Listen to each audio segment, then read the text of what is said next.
क्या आपके घुटने से भी टक टक की आवाज़ आती है उठते बैठते वक्त? तो इसे हल्के में ना लें। शरीर हमेशा हमें साइलेंट सिग्नल देता है और घुटने का आवाज़ भी एक ऐसा ही अलार्म है।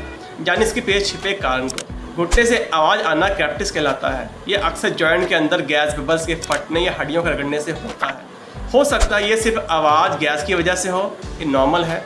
लेकिन अगर इसके साथ दर्द, सूजन या जकड़न हो तो ये हो सकता है ऑस्टियोआर्थराइटिस, कार्टिलेज से घिसना या कैल्शियम की कमी का संकेत।